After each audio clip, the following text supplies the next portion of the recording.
Hey guys, my name is Rabi Khan and welcome to soft and solution. तो आज की इस वीडियो में हम डैंगलिंग पॉइंटर्स को डिस्कस करेंगे और हम देखेंगे कि डैंगलिंग पॉइंटर्स क्या होते हैं। और इसको स्टार्ट करने से पहले आपको थोड़ा सा पॉइंटर्स का आइडिया होना चाहिए।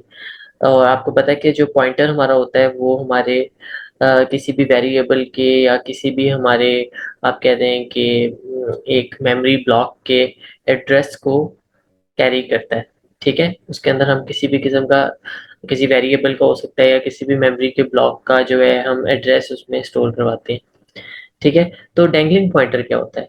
डैंगलिंग पॉइंटर जो होता है वो हमारे एक ऐसे मेमोरी को ऐसी मेमोरी को पॉइंट कर रहा होता है जो कि डिलीट हो चुकी होती है या फ्री हो चुकी होती है, रिलीज हो चुकी होती है। ठीक है, एक ऐसी मेमोरी को पॉइंट कर रहा होता है।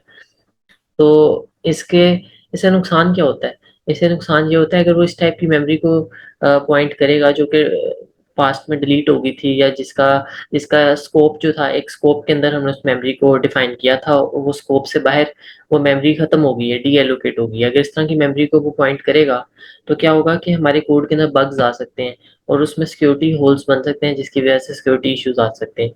ठीक है, तो डैंगलिंग पॉइंटर की हम डेफिनेशन को देखते हैं। The pointers pointing to a deallocated memory block are known as dangling pointers. Dangling pointers in computer programming are pointers that pointing to a memory location that has been deleted or freed. वही बात होगी जो मैं आपको बता रहा हूँ कि एक ऐसी मेमोरी को पॉइंट कर रहा होता है जो कि पास्ट में डिलीट हो चुकी होती है या वो स्कोप से बाहर आ चुकी होती है मेमोरी। ठीक है, तो हम इसकी कुछ एग्जांपल जो है उसको हम करके देखेंगे, कुछ एग्जांपल्स के थ्रू उसको अंडरस्टैंड करने की कोशिश करते हैं। तो यहाँ पे मैं मेन के फंक्शन के अंदर आ जाता हूँ और इसको मैं थोड़ा-सा ज़ूम भी कर दूँ ताकि आपको प्रॉपर तरीके से नज़र आए। ठीक है। अच्छा, अब मेन के फंक्शन के आके मैं एक पॉइंटर क्रिएट कर दूँगा और पॉइंटर का नाम रख लेता हूँ मैं पीटीआर। ठीक है? और यहाँ पे आप नाम कुछ भी रख सकते हैं इसका। और मैं यहाँ पे एक स्कोप डिफाइन कर लेता हूँ। ये जो ब्रैकेट्स हैं, ये मेरा एक स्कोप है। ठीक है? जो काम होगा वो इस ब्रैकेट के अंदर ही होगा और इसके बाहर ये काम यहाँ पे खत्म हो जाएगा। तो अगर मैं यहाँ पे कोई मेमोरी एलोकेट करता हूँ, कोई वेरिएबल बनाता हूँ, तो जस्ट वो इस ब्रैकेट्स के अंदर, स्कोप के अंदर ही रहेंगी, बाहर ये डीएलोकेट हो जाएंगी, खत्म हो जाएंगी। ठीक है? तो मैं यहाँ पे एक वेरिएबल बना लेता हूँ जिसका नाम ये रख लेते हैं और इसके अंदर हम 10 स्टोर करवा लेते हैं। कुछ भी आप स्टोर करवा सकते हैं, कोई भी नंबर। ठीक है, और मैं ऐसे करता हूँ कि इसको पॉइंट करवा देता हूँ, इसके ए के एड्रेस को पॉइंटर में स्टोर करवा देता हूँ। उसके लिए मैं एम्परसेंड का यूज करूंगा, एम्परसेंड ए। ठीक है, अब क्या हो रहा है कि इस पीटीआर क्योंकि पॉइंटर है, इसके अंदर ए का एड्रेस स्टोर हो रहा है। ठीक है, तो हम इसको सी आउट करवा के भी चेक कर लेते हैं कि किस तरीके से चीजें जो है शो हो रही हैं। तो सी आउट, और सी आउट के अंदर मैं लिख सकता हूँ द अगर मैं वैल्यू प्रिंट करना चाहता हूँ तो मैं लिखूंगा the value of a is equal to. और इस चीज के लिए मैं यहाँ पे पहले एक लाइन ब्रेक भी ले लूँ। और वैल्यू ऑफ एक अगर प्रिंट करना है थ्रू पॉइंटर, तो मैं यहाँ पे यूज करूंगा डी रेफरेंस ऑपरेटर का और साथ पीटीआर लिखूंगा। तो यहाँ हैंडल कर देते हैं इसको। और नेक्स्ट लाइन में हम आके करवाते हैं एड्रेस प्रिंट करवाने। तो उसके लिए जस्ट हम लिखेंगे the the address of a is equal to. और यहाँ पे मैंने एम्परसेंड का इस्तेमाल नहीं, सॉरी, डी रेफरेंस ऑपरेटर का इस्तेमाल नहीं करूंगा, डायरेक्ट पीटीआर लिखूंगा एड्रेस को प्रिंट करने के। ठीक है, तो यहाँ पे मेरा ये एड्रेस शो कर देगा। ठीक है, और अब हम इसको ऐसे करते हैं, रन करके देख लेते हैं कि ये चीज़ें हमें किस तरह से शो हो रही हैं। ठीक है, तो ये रन हो रहा है। तो यहाँ पे the value of a is 10, the address of a is this. ये एड्रेस भी शो कर रहा है हमें ए का और ए की वैल्यू भी हमें यहाँ पे शो कर रहा है।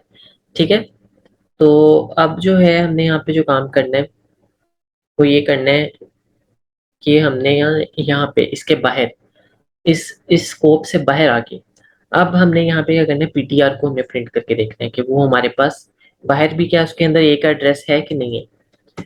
तो बाहर आके हम सी आउट करेंगे और सी आउट करके हम यहाँ पे चेक कर लेते हैं, जस्ट पीटीआर लिखते हैं यहाँ पे।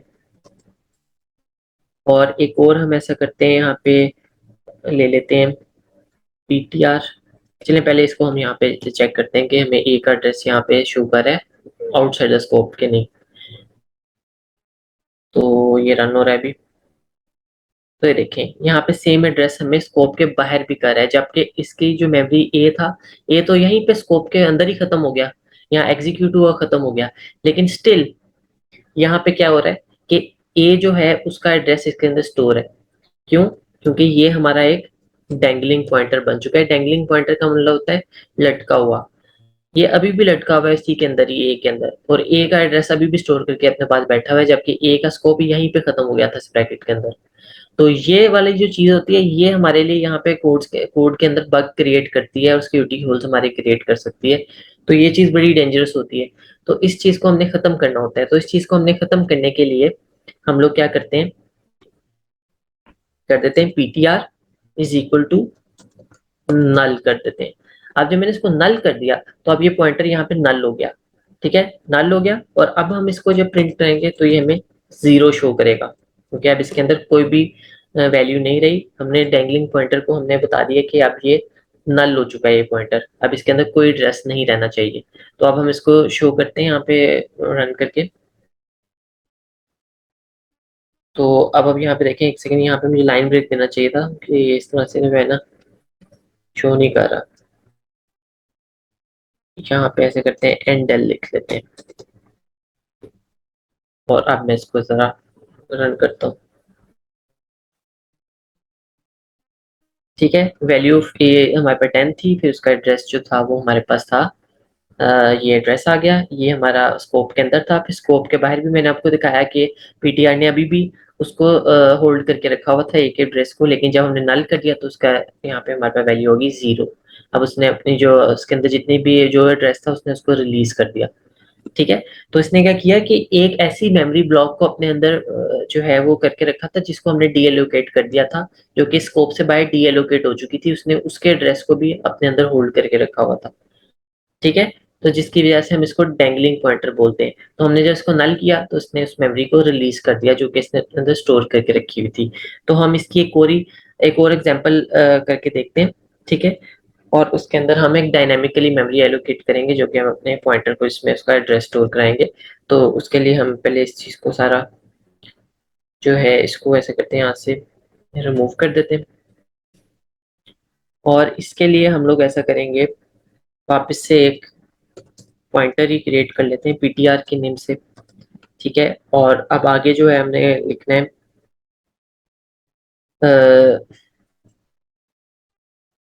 सबसे पहले हम ऐसा करते हैं, यहाँ पे एक इफ की स्टेटमेंट, नहीं इफ की नहीं, हम यहाँ पे लगाएंगे PTR. PTR is equal to new. New के ऑपरेटर से हम डायनामिकली मेमोरी एलोकेट करेंगे, और वो ऐसा करते हैं हम इंटीजर टाइप की मेमोरी एलोकेट कर लेंगे। और बल्कि मेमोरी नहीं, बल्कि हम कॉन्टिजियस मेमोरी एलोकेट करेंगे। चार चार हम मेमोरी ब्लॉक से एलोकेट करेंगे इंटीजर टाइप के, जो कि कंटीजियस मेमोरी होगी हमारी। ठीक है, और ये हमारे पास हो जाएंगे क्योंकि हमारे पास इंटीजर जो होता है वो 4 बाइट का होता है। तो हमने चार जो है इंटीजर टाइप के मेमोरी ब्लॉक्स को एलोकेट किया है। तो ये हमारे पास हो जाएगा 16 बाइट्स की हमारी मेमोरी एलोकेट हो गई है। ठीक है, और हम इसके हर इंडेक्स के ऊपर हम कुछ वैल्यू को स्टोर करवा देंगे। जैसे जीरोथ इंडेक्स के ऊपर हम लोग स्टोर करवा देते हैं 10। ठीक है, और इसी तरह जो है हम इसको यहाँ से कॉपी कर लेते हैं और नीचे लाके यहाँ पे इसको हम पेस्ट कर देंगे। यहाँ पे 1 आ जाएगा, 2 आ जाएगा और 3 आ जाएगा। और यहाँ पे हम 20 कर देते हैं, 30 कर देते हैं, इधर हम 40 कर देते हैं। ठीक है, और इस चीज को हम प्रिंट करवाने के लिए ऐसे करते हैं, फॉर का लूप यूज कर लेते हैं और उसके अंदर int i is equal to 0 कर दिया, फिर आई इज लेस देन 4 और आई प्लस प्लस। ठीक है, इसके अंदर हम लोग अपने पीटीआर की वैल्यू को प्रिंट करवा देंगे। तो यहाँ पे हम लिखते हैं जस्ट पीटीआर, और यहाँ पे आई इसके अंदर आ जाएगा और ये हमारी इसकी वैल्यू को प्रिंट करता जाएगा। ठीक है, और अब आगे जो है वो हमने फोर के लूप से बाहर आना है, और यहाँ पे हमने क्या करना है, सबसे पहले तो हम ये चीज़ को देख लें कि हमारी चीज़ें किस तरह से वर्क कर रही हैं। सबसे पहले तो हम इस चीज़ को चेक कर लेते हैं। तो प्रॉब्लम डिटेक्ट कर रहा है इसको, पहले हम यहाँ से रिमूव पे प्रॉब्लम देख लें, कोई सेमीकोलन का आई गेस इशू आ रहा है यहाँ पे। यहाँ पे एल नहीं लगाया था एंड के बाद। ठीक है, अब इसको हम जरा रन करते हैं। ठीक है, तो अभी जैसे हमें वैल्यूज प्रिंट करा के दे रहा है 10 20 30 40। ठीक है,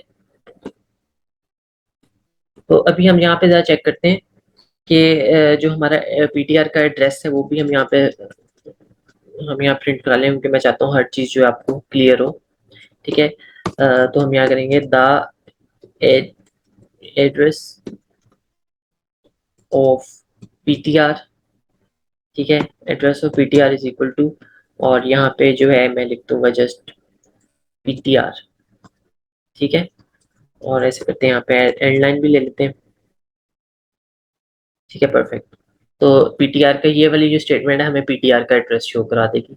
ठीक है, उसके बाद फिर नीचे ये हमारा एक डायनेमिकली मेमोरी एलोकेट हुई है जो कि 16 बाइट की है, और ये कंटीजियस मेमोरी है जिसमें हमारे पास 4 blocks of memory integer type के जो है वो हमारे पास होंगे, एलोकेट होंगे, और उनका एड्रेस जो है हमारे इस पीटीआर पॉइंटर के अंदर सेव हो जाएगा।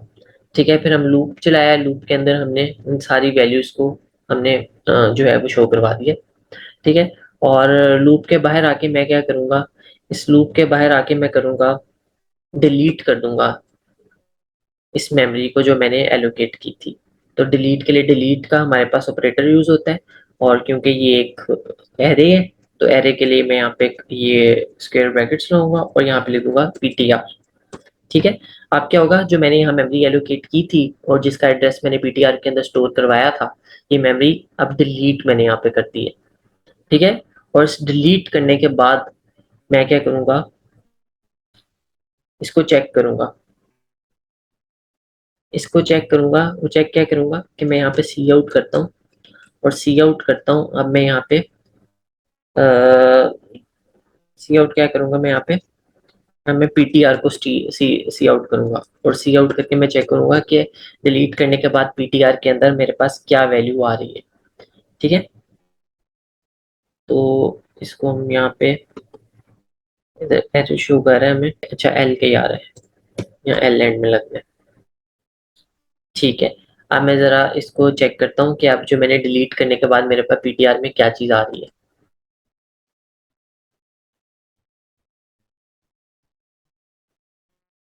तो डिलीट किया मैंने, तो पहले जो हमारा पीटीआर का एड्रेस था वो कुछ इस तरह से शो हो रहा था।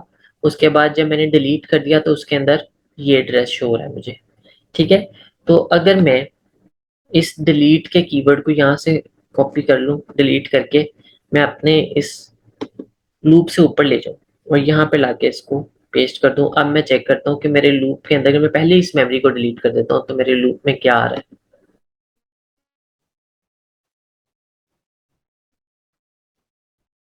तो यहाँ पे आप देखें कि गार्बेज वैल्यू, मुझे जो लूप चला है उसमें गार्बेज वैल्यू वो रिटर्न कर रहा है। वो इसलिए क्योंकि मैंने पहले ही जो मेमोरी डिलीट कर दी।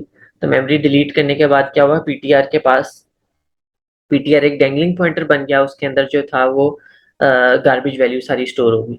ठीक है, तो इस वजह से जो है हम इसको यहाँ से डिलीट, यहाँ से हम जब डिलीट करते हैं तो साथ ही हमें इसको बताना होता है कि तुम जो हो अब नल लोगे हो, इसको हमें नल वैल्यू देनी पड़ती है। अब जैसे मैं यहाँ पे इसको डिलीट कर रहा हूँ, मैंने डिलीट कर दिया, तो साथ ही मुझे इसको बताना पड़ेगा कि पीटीआर जो है वो अब फ्री हो चुका है, आजाद हो चुका है, और ये अब नल है। ठीक है, अब नल होने के बाद हम इसको एक सी आउट स्टेटमेंट नल होने के बाद भी प्रिंट करवाएंगे और नल होने से पहले भी इसको प्रिंट करवाएंगे। ठीक है, इसको यहाँ से कॉपी कर लेते हैं, कंट्रोल सॉरी कंट्रोल सी, और फिर यहाँ मैं इसको प्रिंट कर तो कंट्रोल भी। ठीक है, तो अब जो है ये मैं इसको नल होने के बाद भी प्रिंट करवाऊंगा और नल होने के से पहले भी इसको प्रिंट करवाऊंगा। ठीक है, तो अब हम इसको चेक करते हैं। ठीक है, तो देखें नल होने के बाद उसकी वैल्यू उसने मुझे 0 रिटर्न कर दी, और नल होने से पहले वो हमारे पास कोई एड्रेस स्टोर करवा रहा है। ठीक है, बट हमें ये वाले एड्रेस नहीं जरूरत, क्योंकि हमारी ऑलरेडी मेमोरी हमने यहाँ पर डिलीट कर दी थी। तो यहाँ पे आपने देखा कि जब हमने मेमोरी, जब हम डिलीट कर देते हैं, डिलीट करने के बाद हमें पॉइंटर को नल करना पड़ता है। अगर हम नल नहीं करते तो क्या होता है कि उसके अंदर एक ऐसी मेमोरी का एड्रेस स्टोर हो जाता है जो कि डीएलोकेट हो चुकी है, जैसे हमने यहाँ डिलीट कर दी थी। डिलीट क्या किया था हमने, इस ब्लॉक ऑफ मेमोरी को डिलीट कर दिया था जो हमने डायनामिकली क्रिएट की थी। इसको हम यहाँ पे लिख भी देते हैं, कॉन्टेजियस डायनेमिक मेमोरी एलोकेशन। ये अगर आप सी लैंग्वेज के अंदर कर रहे हैं तो वहाँ पे मैलोक फंक्शन का यूज होता है, लेकिन हम सी प्लस प्लस के अंदर न्यू कीवर्ड का इस्तेमाल करते हैं, ठीक है। और यहाँ पे क्या हुआ था कि जिस वक्त हमने डायनेमिकली मेमोरी एलोकेट की तो इसका एड्रेस हमारे पास पॉइंटर के अंदर आ गया, और जिस वक्त हमने इस पॉइंटर को, हमने जब इस मेमोरी को डिलीट किया, इस ब्लॉक ऑफ मेमोरी को, जो हमारे पास 16 बाइट की मेमोरी थी, इसको जैसा डिलीट किया तो क्या हुआ कि हमारे पास जो पॉइंटर था वो डैंगलिंग पॉइंटर बन गया, और उसके अंदर अभी भी इस मेमोरी का एड्रेस मौजूद था, ठीक है। अगर आप ये चीज देखना चाहते हैं कि ये चीज सेम है कि नहीं, तो हम यहाँ पे भी सी आउट स्टेटमेंट लगा के मैं आपको शो करवा देता हूँ उसको। तो मैं आपको यहाँ पे पीटीआर लिखता हूँ, ठीक है, और इसको हैंडल कर देते हैं यहाँ पे। अब देखेंगे कि ये पीटीआर का एड्रेस, जिसके पास ये वाली मेमोरी का एड्रेस है, ये जो हमने डायनेमिकली क्रिएट की थी, इसका एड्रेस इस पीटीआर के पास है। इसका एड्रेस, और यहाँ पे डिलीट करने से पहले, सॉरी, डिलीट करने के बाद, ठीक है, जब हमने पीटीआर को डिलीट कर दिया उसके बाद जो हमारे पास एड्रेस आ रहा है वो यहाँ पे आता है। इसको मैं कह देता हूँ आफ्टर डिलीशन। आफ्टर डिलीशन जो हमारे पास एड्रेस आ रहा है वो सेम होगा, क्योंकि ये मैंने आपको बताया कि जब आप डी एलोकेट करते हो तो उसके बाद फिर आपको पॉइंटर को बताना पड़ता है कि अब तुम नल हो गए, अब तुम फ्री हो गए, ठीक है। तो वो तो हम उसके बाद बता रहे हैं ना कि नल हम बाद में बता रहे हैं, तो उसके बाद जो है वो हमें जीरो रिटर्न करेगा, क्योंकि उससे पहले हमें यही एड्रेस रिटर्न करेगा जो हमारे पास यहाँ पे है। ये जो हमने मेमोरी एलोकेट की थी इसका एड्रेस जो हमारे पीटीआई के पास है, यहाँ पे हमें वही एड्रेस शो करेगा। इसको हम रन करके देखते हैं।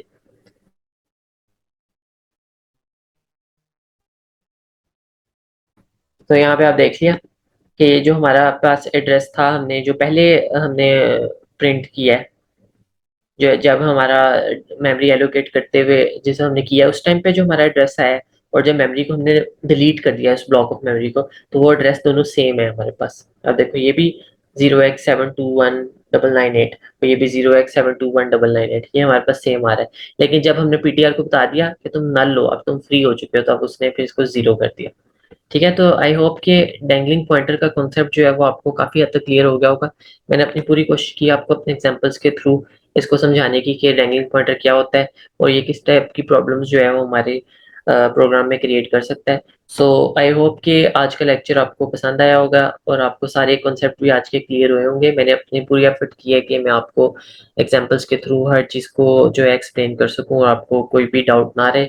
तो अगर आपको ये वीडियो पसंद आई है तो मेरे चैनल को सब्सक्राइब करें और इस वीडियो को अपने दोस्तों के साथ ज़्यादा ज़्यादा शेयर करें ताकि उन तक भी इन्फॉर्मेटिव वीडियो पहुंचती रहे। बाकी अपना ख्याल रखिएगा। बाय बाय गाइस, अल्लाह हाफिज़।